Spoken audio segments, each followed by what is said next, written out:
और अब खबरों की तफसील। एनसीपी सरबराह शरद पवार ने एनआरसी को लेकर अपनी तशवीश का इजहार किया है। शरद पवार ने एनआरसी से मुताल्लिक वज़ीर-ए-आज़म नरेंद्र मोदी पर झूठ बोलने का इल्जाम भी लगा दिया। शरद पवार ने सीएए पर भी अपना एतराज कुछ यूं जाहिर किया। देश की जो इकोनॉमी है ये वो ठीक तरह से हैंडल करने में भारतीय जनता पार्टी की हुकूमत कामयाब नहीं हुई और इससे देश में अलग अलग क्षेत्रों में जो इन्वेस्टमेंट क्लाइमेट है वो खराब हो रहा है और इसकी कीमत कई सेक्टर को देने की नौबत आ रही है। तीसरा एक समस्या और वो एनआरसी के बारे में पार्लियामेंट में इस पर बहस हुआ था। इससे एक तरह की स्थिति सदन के सामने रखी गई थी विपक्ष की तरफ से कि इससे एक धार्मिक अंतर डिस्टेंस लोगों में बढ़ने की संभावना है और देश की एकता को ठेस लगने की संभावना है। मगर मोदी जी के नेतृत्व वाले सरकार ने इसमें सुना है नहीं और जो कुछ उनको कदम उठाए थे उन्होंने कदम उठाए। इसका नतीजा पिछले कुछ दिनों से देश में कई राज्यों में लोग आज सड़क पर उतरे हैं, संघर्ष कर रहे हैं, अपनी नापसंदी डेमोक्रेटिक मार्गों से लोग सामने रखते हैं। आज मुझे प्रधानमंत्री का जो स्पीच हुआ कल शायद दिल्ली में रामलीला मैदान या कहीं, तो स्पीच सुनने के बाद आश्चर्य लगा कि उन्होंने दो बातें कही कि एक, इस बारे में मंत्रिमंडल में कुछ बहस हुआ नहीं, जिसे डिस्कशन किया नहीं और पार्लियामेंट में हुआ नहीं। देश के होम मिनिस्टर साहब ने पार्लियामेंट में कहा कि एनआरसी हम लाने वाले हैं, पूरे देश में लाने वाले हैं और आज प्रधानमंत्री कहते हैं कि इस पर बहस नहीं हुई। मुझे आश्चर्य लगा।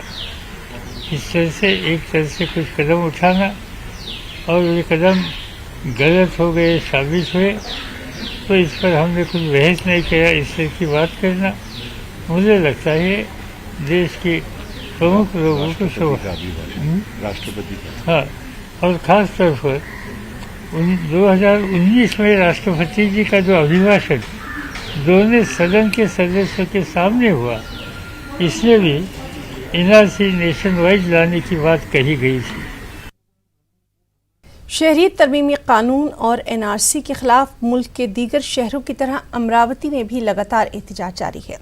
इंडियन यूनियन मुस्लिम लीग के बैनर तले अमरावती के एसोसिएशन मैदान पर अज़ीमुश्शान जलसे का इनेकाद किया गया और इसमें मुख्तलिफ मकातिब फ़िक्र के उलमाए दीन समेत सरकर्दा शख्सियात ने शिरकत की। एक रिपोर्ट।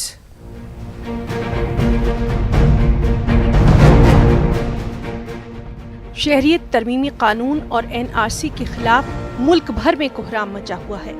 अमरावती में भी आए दिन एहतिजाजी रैलियां, जुलूस और जलसे मुनक्किद किए जा रहे हैं। इंडियन यूनियन मुस्लिम लीग की जानिब से भी शहर के एसोसिएशन मैदान पर शहरियत तरमीमी कानून और एनआरसी के खिलाफ अज़ीमुश्शान जलसे का एहतमाम किया गया, जिसमें लोगों का जमे गफीर देखने को मिला। जलसे में तमाम मकातिब फ़िक्र के उलमाए दीन, सियासी और समाजी शख्सियात ने बड़ी तादाद में शिरकत की। ये जब कायदा पास हुआ तब मेरे जैसा जो एक हिंदू है, हिंदू नहीं है, मेरे जैसा जो भारतीय है, उस भारतीय के दिल में ये बात जागती, ये बात जागी कि क्यों मुस्लिम हमारा भाई नहीं है, क्यों मुस्लिम कौम जो है, उस मुस्लिम कौम ने भारत का जो जब स्वतंत्रता हुई थी तब उनका डिवोशन नहीं है। मैं ये समझ ही नहीं पाया, मुझे समझ में ही नहीं आया कि ये एनआरसी और सीए है क्या। इसका कोई फायदा मुझे नजर नहीं आया, बल्कि नुकसान नजर आया। ये कैसी हुकूमत है, किस ख्वाब गफलत में सो रही है, गैरों को गले लगा रही है, अपनों को बाहर निकाल रही है। जलसे से खिताब में मुकर्रीन ने अवाम से शहरियत तरमीमी कानून और NRC के खिलाफ पुरजोर मगर पुरअमन तरीके से एहतजाज करने की अपील की। जामिया के बच्चों में जो जज्बा है वो जज्बा यहाँ के हर नौजवान के अंदर होना चाहिए। और भाइयों, अभी एहतजाज का दौर शुरू है, आज कल परसों उसके बाद लगातार एहतजाज कोई ना कोई कर रहा है। तो मैं तमाम लोगों से गुजारिश करूंगा कि जहां जहां ऐसे एहतजाज हो रहे हैं तमाम लोग उसके अंदर शामिल हो जाए।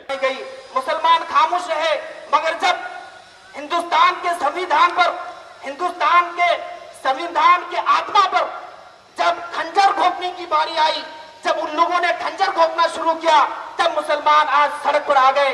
इससे ज्यादा और हुक्म वतनी की और क्या सिनत होती। जलसे को कामयाब बनाने में शहर की दीगर तंजीमों ने भी इंडियन यूनियन मुस्लिम लीग के साथ बढ़ चढ़ कर हिस्सा लिया। जलसे के इख्तिताम में मुल्की अमन सलामती और भाईचारगी के लिए खास दुआएं की गई। न्यूज़ 18 उर्दू के लिए अमरावती से कमर काजी की रिपोर्ट।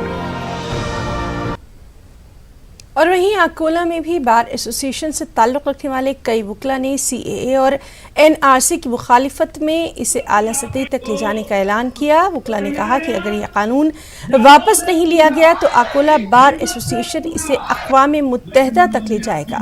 इस बीच तमाम कानूनी चाराजोई के लिए अकोला बार एसोसिएशन ने मदद फराहम करने का भी फैसला लिया है। देखिए, बेसिकली कॉन्स्टिट्यूशन ऑफ इंडिया को ब्रीच करके जो CAA और NRC का जो प्रोविजन लाया गया है, CAA एक्ट जो बनाया गया है, वो पूरी तरह से अगेंस्ट लॉ होने की वजह से हम इसका विरोध कर रहे हैं। और इस कानून को चैलेंज करने के लिए हमारे पूरे अकोला बार एसोसिएशन का यूनाइटेड नेशन तक के जाने का इरादा है। अगर ये कानून अगर नहीं रोका जाता है, इसको वापस नहीं लिया जाता है, तो हम यूनाइटेड नेशन तक जाएंगे। अकोला में इतवार के रोज NRC और CAA के खिलाफ इजलास आम के बाद हुई तोड़फोड़ मामले में पुलिस ने मामला दर्ज कर लिया है। इजलास खत्म होने के बाद जब लोग घर वापस जाने लगे तो चंद शरपसंदों ने माहौल को खराब करने की कोशिश की थी। इस दौरान चंद गाड़ियों पर पथराव किया गया, जबकि 2 पुलिस मुलाजमीन को भी मशकूक तौर पर जख्मी किया गया। इस मामले में पुलिस ने मामला दर्ज करते हुए इंतजामिया कमेटी से भी जवाब तलब किया है। NRC और CAA के खिलाफ जारी एक रैली में एक दिलचस्प मामला भी देखने को मिला। अकोला जिले के हथवन गांव के लोग जब रैली निकाल रहे थे तो अतराफ के बरादरान वतन ने उन्हें पानी पिलाकर कौमी यकजहती की शानदार मिसाल पेश की। रैली में शामिल लोगों ने हिंदू खानदान की इस पहल की बेहद सताइश की है। इलाके में लोगों के दरमियान इस तरह के ताल्लुकात की वजह से ही अमन व अमान को बनाए रखने में खासी मदद मिल रही है। गाँव से जो रैली जारी है, उनको हमने सदमाओं की तरफ से पानी पिलाया है। और हमारे भारत देश में जो सद्भावना की तरफ से जो सब अच्छा होने के लिए जो काम कर रहे जो लोग हैं, उनके लिए वो सब अच्छा लेके जा रहे हैं। अमन चाहते हैं, शांति चाहते हैं देश में। मुंबई में शिव सैनिकों की गुंडागर्दी का एक वीडियो सामने आ गया। इस वीडियो में साफ तौर पर देखा जा सकता है कि शिव सैनिक किस तरह राहुल तिवारी नामी एक शख्स के साथ मारपीट कर रहे हैं, और सिर्फ मारपीट ही नहीं बल्कि उसका सिर तक मुंडवा दिया गया। दरअसल राहुल तिवारी वज़ीर-ए-आला उद्धव ठाकरे के जरिए जामिया मिलिया इस्लामिया के तलबा व तालिबात पर पुलिस की बर्बरियत को जलियांवाला बाग से ताबीर करने से नाराज थे। राहुल तिवारी ने अपने फेसबुक स्टेटस पर उद्धव ठाकरे को टकला लिख दिया था। बस शिव सैनिकों ने राहुल तिवारी से वो फेसबुक स्टेटस डिलीट करवाया। कल दोपहर में शुरू बताता हूँ मैं आपको, जैसे कि मतलब 19 तारीख को मैंने एक फेसबुक पे कमेंट डाला था। वो मुख्यमंत्री महाराष्ट्र के बारे में था, जिसमें मैंने लिखा था कि उन्होंने जो जलियांवाला बाग की तुलना CAA के बारे में की है जामिया यूनिवर्सिटी की, तो वो गलत था मेरे हिसाब से। मैंने उस पर कमेंट किया था, और उस कमेंट के ऊपर लेके मुझे जो है कई धमकियाँ आने लगी। तो मैंने उस चीज़ को मैंने डिलीट करना, मैं बोला ठीक है भाई डिलीट कर देता हूँ, कोई बात नहीं। और उसके बाद कल दोपहर में करीब 12:30 बजे करीब 25 से 30 लोग आए मेरे घर पे, और मुझे एक बंदा आया, घर पे बुलाया पहले, उसका वो नीचे लेके गया मुझे, फिर वहाँ पे सारे लोगों ने घेर लिया। घेरने के बाद फिर मुझे वहाँ पे लोगों ने कुछ दूर लेके गए घर से बाहर मंदिर के पास में, और पहुँचने के बाद वहाँ मुझे मारना चालू कर दिया। क्योंकि मैं अकेला था इसलिए मुझे समझदारी लगी कि अगर मैं मारपीट मैं करूँगा तो शायद ज़्यादा नुकसान हो जाएगा मेरा, इसलिए मैंने कुछ जवाब नहीं दिया और उन्होंने मेरा आगे का बाल मेरा पूरा छील दिया उन्होंने। मुसलमानों ने पैगंबर इस्लाम की तालीमात को पसे-पुश डाल दिया है, दुनिया के रंग में रंग गए हैं, इसीलिए मुसीबतें और आजमाइशें उनका मुकद्दर बनती जा रही हैं। ईमान वाले अपने रसूल की सुन्नत पर अमल पैरा हो जाएं तो न सिर्फ ये मुल्क बल्कि पूरी दुनिया उनकी गुरविदा हो जाएगी। और इन तमाम ख्यालात का इजहार मारूफ आलिम मौलाना मोहम्मद अहमद नक्शबंदी ने किया। वो औरंगाबाद में तहरीक सदाए हक के जलसा इस्लाह माशरा से खिताब कर रहे थे। खास रिपोर्ट। फिल्म देखते बैठे और बेटे को नमाज के लिए भेज रहे। औरंगाबाद शहर के आम खास मैदान पर हजारों मंदोबीन का ये मजमा मारूफ आलिम दीन मौलाना मोहम्मद अहमद नक्शबंदी को सुनने के लिए जमा हुआ। मौका था जलसाए इस्लाह माशरा। रात देर गए तक चले इस इज्तिमा में मंशियात और बेहयाई की तबाहकारियों के अलावा सोशल मीडिया के गलत इस्तेमाल के मुज़िर असरात पर भी तफसीली रोशनी डाली गई।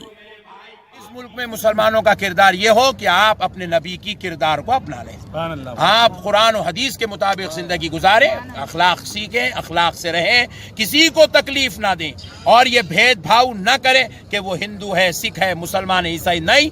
जो हिंदुस्तानी है वो हम सब हमारे भाई हैं।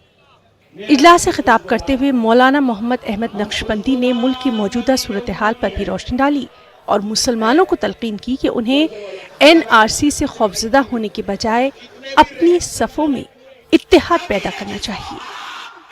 NRC के मसले पर, CAB के मसले पर जिन्होंने मुसलमानों का साथ दिया, हम उनको अपना सलाम पेश करते हैं और पार्लियामेंट में जिन्होंने हमारे लिए वोट नहीं दिया इस बिल पर, हम उनको भी अपना सलाम पेश करते हैं। ये हिंदुस्तान ये किसी एक मजहब वाले का नहीं है, बल्कि ये हिंदुस्तान एक सेक्युलर मुल्क है और इसके अंदर तमाम मजहब वालों को मुकम्मल अपने मजहबी रस्मों रिवाज के साथ जीने का, रहने का मुकम्मल हक है। औरंगाबाद शहर में मंशियात की लानत इतनी ज्यादा फैल चुकी है कि पिछले 1 साल में इसके चक्कर में कत्ल की कई वारदातें रोनमा हुई हैं।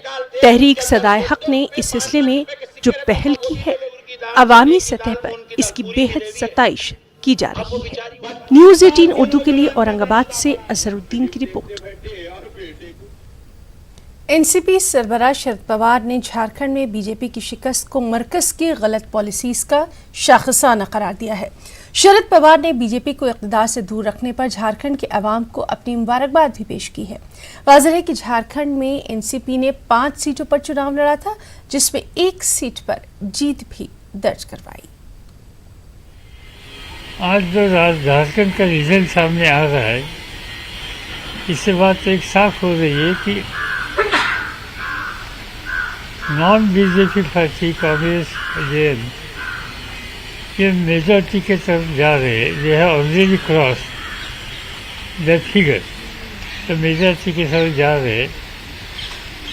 बतलाया गया था पार्लियामेंट में, हम जब हमारे अन्य बीजेपी और साथियों को मिलते थे तब यहाँ हुकूमत हम कुछ भी करके लाएंगे, मगर वहाँ की जनता ने इस तरह की जो भाषा थी उसको ठीक तरह का जवाब देने का काम किया है। झारखंड, इससे पहले छत्तीसगढ़, राजस्थान, मध्य प्रदेश, महाराष्ट्र, ये 5 राज्यों में भारतीय जनता पार्टी की हुकूमत थी। वो हुकूमत अभी रही नहीं और झारखंड का आज का जो डिसीजन है उसे उसी रास्ते से जाने का डिसीजन है। झारखंड की स्थिति अन्य राज्यों से अलग स्थिति है। एक तो वहाँ आदिवासी का बाहुल्य है, गरीबी बड़े पैमाने पर है, आम जनता की कई समस्या है। ऐसे परिस्थिति में financial strength and governmental power ये दोनों का इस्तेमाल करके भारतीय जनता पार्टी वहाँ की हुकूमत अपने हाथ में रखने के लिए कोशिश कर रही थी, मगर मुझे खुशी है कि झारखंड की आम जनता ने इसका स्वीकार किया नहीं। मैं झारखंड के जनता को धन्यवाद देना चाहता हूँ, मुबारक देना चाहता हूँ कि उन्होंने देश को एक नए रास्ते से जाने का काम जो शुरू हुआ है, इसमें हाथ में हाथ मिलाया। मुंबई से मुत्तसिल भिवंडी के सुभाष नगर में रिहाइश पजीर एक 7 साला बच्ची के साथ जिनसी ज्यादती करने के बाद उसे बेदर्दी से कत्ल कर दिया गया। यहाँ तक कि बच्चे की शिनाख्त मिटाने के लिए पत्थर से उस मासूम का चेहरा कुचलकर मस्क करने की कोशिश की गई। गुज़िश्ता रात तकरीबन 10 बजे बच्ची घर के बाहर अपने छोटे भाई के साथ खेल रही थी। इसी दौरान आइसक्रीम का लालच देकर किसी नामालूम शख्स ने उसे अगवा किया। इसके बाद बच्ची के वालिदैन ने उसकी बहुत तलाश की, लेकिन उसका कोई सुराग नहीं मिल पाया। बिलाखिर उन्होंने पुलिस स्टेशन में गुमशुदगी की शिकायत दर्ज करवाई। तलाश के दौरान पुलिस को किसी ने इत्तला दी कि झाड़ियों में एक बच्ची की लाश पड़ी है। इसकी शिनाख्त पुलिस ने गुज़िश्ता शब गुमशुदा होने वाली बच्ची के तौर पर की। पुलिस ने मुलजिम को गिरफ्तार भी कर लिया। सुबह 8 बजे पुलिस स्टेशन को इन्फॉर्मेशन मिली, एक बालिका पे अत्याचार होकर वहाँ पे मर्डर हुआ है। खबर मिलते ही पुलिस स्टेशन के वरिष्ठ पुलिस निरीक्षक और एसीपी मौका वारदात पहुँचे। हमारी इन्वेस्टिगेशन जारी है। Investigation senior pi Bhoiwada Shri Karpe खुद कर रहे। इसमें तपास को पॉजिटिव डायरेक्शन मिली है। जल्द ही हम एक्यूज को न्याप करेंगे। बच्ची रात को 10 बजे से ना पता है, वो आइसक्रीम खा रही थी, वहाँ पे आइसक्रीम ले आकर हमको दी। उसके बाद से वो बाहर गई, वहाँ पर आइसक्रीम खाई। उसके बाद 10 बजे से ना पता है लड़की, वो बहुत बुरी हाल में पड़ी थी। उसके बलात्कार कोई किया। हाँ, मेरी बच्ची को। उसके बाद से उसको पत्थर से खूब मारे हैं उसके सर पे। ये बताइए कि अभी अब क्या न्याय चाहती हैं इस घटना के बाद से? मैं अन्याय यही चाहती हूँ, जो मेरे बच्ची को मारा है उसको सजाए मौत हो। और अब खास बात कर्नाटक की खबरें। सबसे पहले सुर्खियाँ। बेंगलुरु में उलमा, वकला और आम लोगों ने किया शहरियत कानून के खिलाफ एहतजाज। कहा, मुल्क का दस्तूर मजहब की बुनियाद पर कानून बनाने की हरगिज नहीं देता इजाजत। शहरियत कानून के खिलाफ बीदर में बंद और एहतजाज, कानून को वापस लेने का मुतालबा।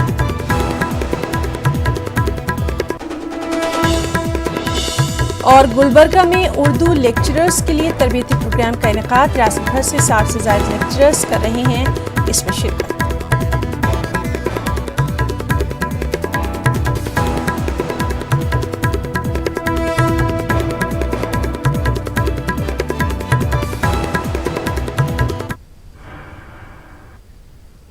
बेंगलुरु में मुनक़दा मरकजी एहतजाजी जलसे से रियासत कर्नाटक के नुमाइंदा उलमाए कराम ने खिताब किया। इस इजलास में आम में लोगों का ठाठे मारता समुद्र दिखाई दिया।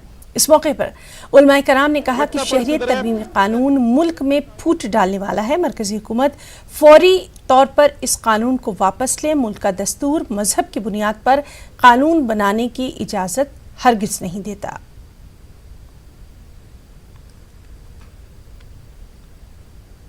हमारे मुल्क का जो दस्तूर है, अब तक मजहब की बुनियाद पर तरतीब नहीं दिया गया। ये पहला कानून है जो मजहब की बुनियाद पर तरतीब दिया गया है। इस वजह से पूरे मुल्क के सेकुलर हिंदू भाई भी, ईसाई भाई भी, जैन भाई भी, मुसलमान भी, हिंदू भी, ये सब मिलकर इस कानून को वापस लेने के नारे बुलंद कर। ये हमारे आबाओ अजदाद का मुल्क है, इसको हमने संभाला है, इसको हमने संवारा है। ये किसी के बाप का मुल्क नहीं है, ये ख्वाजा का हिंदुस्तान है, ये गांधी का हिंदुस्तान है, ये बाबा साहब का हिंदुस्तान है, ये किसी के बाप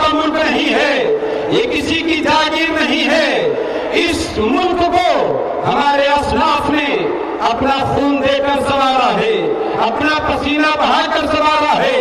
अरे इस हिंदुस्तान की मिट्टी से अगर कोई पूछे, अगर उसकी कानों में समात है, तो इस खून, इस हिंदुस्तान की मिट्टी कहेगी इसमें हिंदुस्तान के मुसलमानों का खून बाकी है। हिंदू, मुस्लिम, सिख, ईसाई, तमाम धर्म के मानने वालों ने अंग्रेजों के खिलाफ तहरीक शुरू की और 1857 से लेकर के 1947 तक पूरे 90 साल तक की कोशिशें जारी रही और एक वक्त आया कि हमारा हिंदुस्तान आजाद हुआ। 15 अगस्त 1947 को हमारा हिंदुस्तान आजाद हुआ और इसकी आजादी में तमाम लोगों ने अपना खून बहाया। शहरियत तरमीमी कानून के खिलाफ बेंगलुरु में मुनक़िदा एक रोज़ा एहतजाजी जलसा पुरअमन तरीके से इख्तिताम पजीर हो गया। मुंतज़मीन के मुताबिक इस एहतजाज में तकरीबन 4 लाख लोगों ने शिरकत की और CAA के खिलाफ अपनी आवाज़ बुलंद की। एहतजाजी जलसे की सदारत रियासत के अमीर शरीयत मौलाना सगीर अहमद रशादी ने की। एहतजाज के इख्तिताम पर न्यूज़ 18 उर्दू ने अमीर शरीयत और वहाँ मौजूद दीगर उलमाए कराम से ख़ास बातचीत की है। CAA शहरियत तरमीमी कानून के ख़िलाफ़ शहर बेंगलुरु में जॉइंट एक्शन कमेटी के तहत पुरजोर एहतजाजी जलसा मुनक़िद हुआ। इस जलसे की सदारत रियासत के अमीर शरीयत मौलाना सगीर अहमद रशादी ने अंजाम दी। बताइए, इस पूरे इजलास के ज़रिए जिसमें हमने देखा कि लोगों का ठांटे मारता हुआ समंदर दिखाई दिया, क्या मैसेज दिया गया है?